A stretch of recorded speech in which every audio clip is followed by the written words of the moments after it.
Heinz Tomato Ketchup sponsors ITV National Weather. Should the UK incarcerate asylum seekers in former military bases? Will artificial intelligence enrich us or destroy us? Oh, and can boxing save Britain? All this with the Education Secretary Gillian Keegan, Labour's Wes Streeting and the promoter Eddie Hearn. After the news, wherever you are.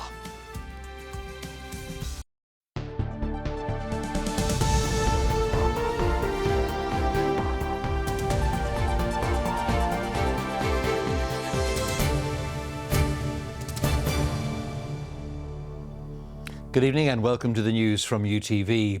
There are concerns an internal UDA drugs feud could spill onto the streets as houses were attacked with petrol bombs and bricks in Newtownards and Bangor last night. It's the latest series of attacks over the past week. Eden Wilson reports. A circle of violence coming in to sharp focus. This the result of a UDA turf war over drugs. In the space of 30 minutes, 3 homes were targeted last night. Petrol bombs were thrown in the Kilcooley estate in Bangor, quickly followed by 2 other attacks in Newtownards. There have been a significant number of incidents from the weekend onwards and a significant police presence on the street as a result of that. My understanding that there have been at least 9 incidents involving petrol bombs, an attempted pipe bomb attack and also a couple of attempted hijackings. So look, the public in Newtownards are rightly concerned and nervous around what is actually going on at the moment. The ongoing feud is being taken seriously by police, who have in their area.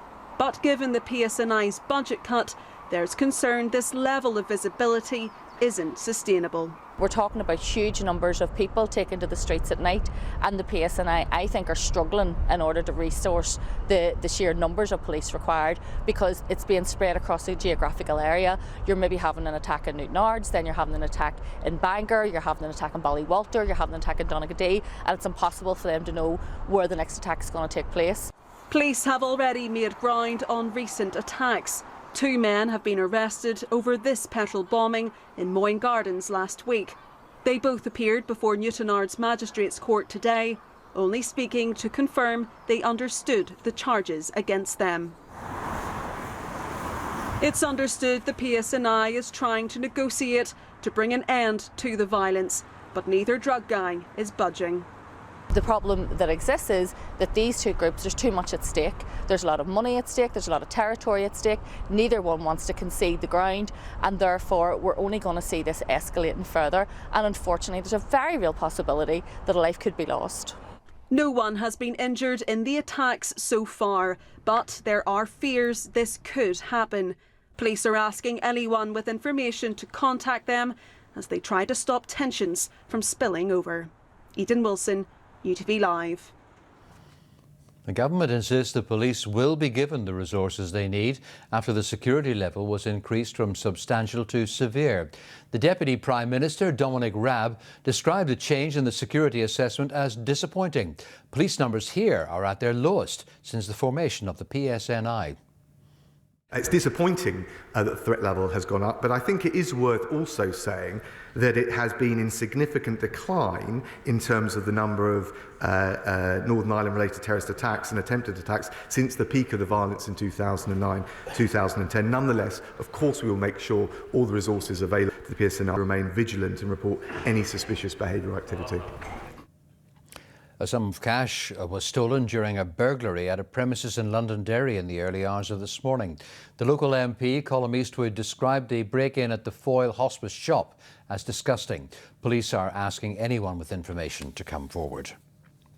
Bereaved families have told UTV they want truth and accountability from the UK-wide COVID-19 inquiry about Northern Ireland's pandemic response. Speaking ahead of a preliminary hearing into decision-making in Northern Ireland, Karen Davenport, whose mother developed secondary breast cancer during the pandemic, wants to know if she would still be alive had different decisions been made. Here's our health reporter, Deborah McAleese. Find something good in every day, follow your dreams, believe in yourself, love, laugh and live. Love yous all.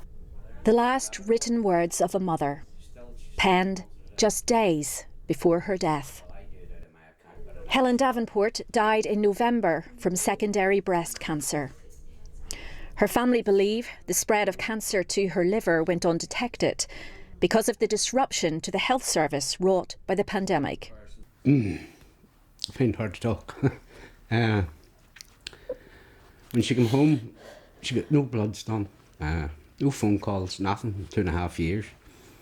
The question that'll never be answered is if they had been doing their job, the consultants or doctors, whoever it was, and phoned her or got bloods done every 6 months, 7 months, she could be here today. She could have been on different treatment. His mum had people she was getting chemo with that had died during it because they weren't getting their chemo. I'd like to know who made the decision. That's just one of many questions being asked by thousands of families over the handling of the COVID-19 pandemic here.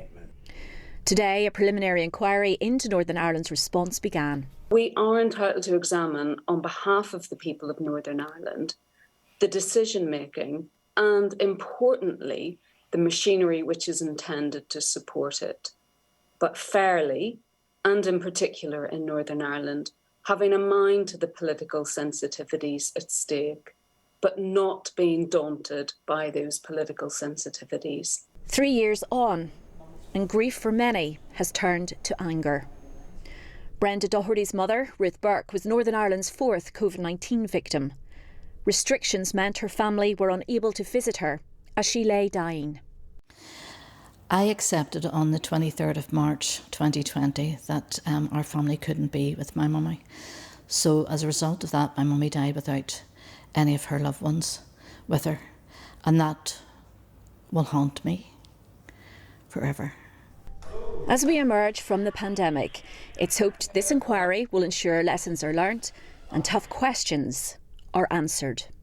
I want to know who made the decision to treat one set of people and not the other. I want to know if my mum could have still been here.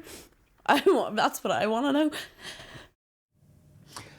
A man who's registered blind has settled a disability discrimination case against the Western Health Trust and the HSC Business Services Organisation for £3,000. Software engineer Stephen Campbell said that he could not apply for a promotion at the trust, his former employer, because the process was incompatible with his screen reader. The case was settled without admission of liability. Riddles warehouse in Belfast will receive nearly £500,000 from the National Lottery Heritage Fund for redevelopment. The Victorian site, which has been empty since the early 1970s, will be transformed into a performance and creative arts centre. Tori Watson reports. From warehouse to playhouse. Many walk past the Riddle building, but few know what exists behind its doors. Once part of Belfast's industrial hub and home to an ironmongering business, the now empty shell is soon set to be reimagined. Well, obviously this was where goods would have been delivered originally. For Kerry Ramsey, the site is a connection to her past. Not only was her dad a former managing director at the firm, but her great-great-great-great-grandfather John Riddle commissioned it to be built. So when were you last here and what do you remember of it? Well, it must have been in the 1970s, and obviously this floor where we are now wasn't here. This was just a big empty space. Okay. And the goods were all stacked in the galleries around. The first floor was the managing director's office and boardroom, and I remember going in there being absolutely terrified by just the open space and the big drop. Although it's been empty for the last few years, the hope is that people will soon be back treading the boards. That's thanks to the National Lottery Heritage Fund. We're talking about £465,000 to develop the project, but there is the potential of up to £5 million in total. So our vision is to recreate this as a performance space for the arts with collaboration and co-working space for the creative industries. From industrial revolution to reimagination. Tori Watson, UTV Live, Belfast. Aisling has the weather.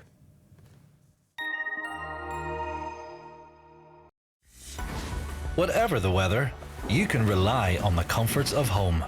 UTV Weather, sponsored by Grant Heating.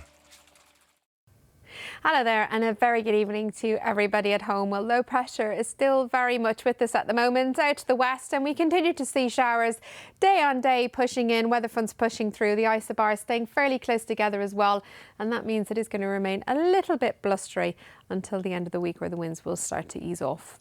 Out there at the moment, there are still one or two isolated showers around, but for the most part through the rest of tonight it should be largely dry, breezy and mild as well. Temperatures only dropping back to around 8 degrees Celsius. Now through tomorrow morning we will have some early morning sunshine, but very quickly we'll see some clouds spreading in and some showers as well, and we are at that time of year where the sunshine is strong enough to help trigger some showers. So the showers a little bit more frequent into the afternoon. A mild day though, temperatures in the sunshine should get up to around 14 degrees Celsius, although we are going to hang on to that fairly keen southwesterly breeze. Then from Thursday into Friday, well, we're going to see further showers, and on Friday at times it's going to be fairly cloudy. The temperature's a little bit suppressed underneath the cloud, highs of around 12 degrees Celsius and staying unsettled through Saturday. Good night. You can rely on the comforts of home. UTV weather, sponsored by Grant Heating. That's the way it is in Northern Ireland this Wednesday night. Katie Andrews will have the next local bulletin during Good Morning Britain. Until then, from all of us still in the newsroom, thank you for watching. Good night and sleep well.